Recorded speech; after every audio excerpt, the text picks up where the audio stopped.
Welcome to the Michigan Runner Show. Join us each time as we explore the people, the places, and the events that shape our great sport. I have some experience with it, but nothing like this course before.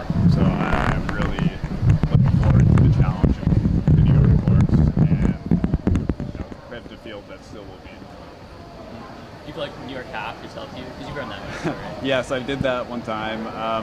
I don't have a great recollection of it.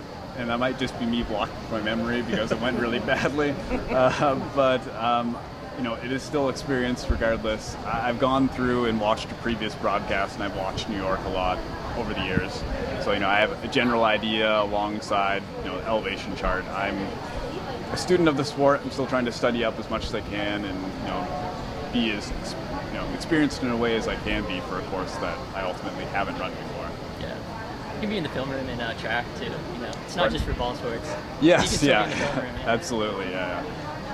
Cam, I guess when we spoke in April, I thought the plan was world champs, go for a medal there. What changed to, decide on a fall marathon? Well, a major change with that was watching Kipchoge struggle at Boston.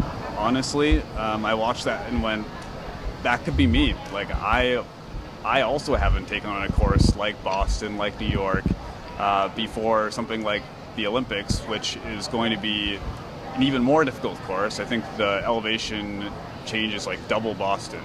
So I want that experience, and New York's going to give it to me. And I guess I could go and run a hilly marathon anywhere, but having one that's competitive like this is super important too, to be challenged in that regard. So it just, when we looked at it from the standpoint of, logically and not emotionally what I really wanted to do, because, chasing a medal at the World Championships is still something that I think will be important to me in the future as well.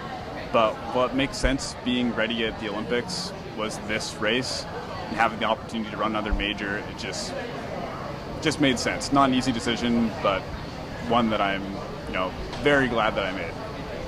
Let's talk training. People love hearing about your workouts and the volume and everything. How did it change, this time around?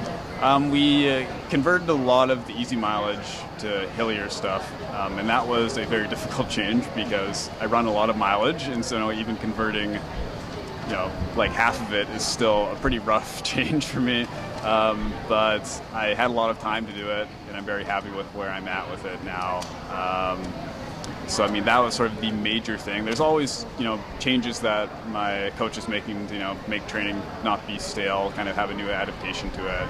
Weights is always changing a little bit too. But I would say the introduction of more hill workouts and just overall hillier mileage on the day-to-day has been the major thing.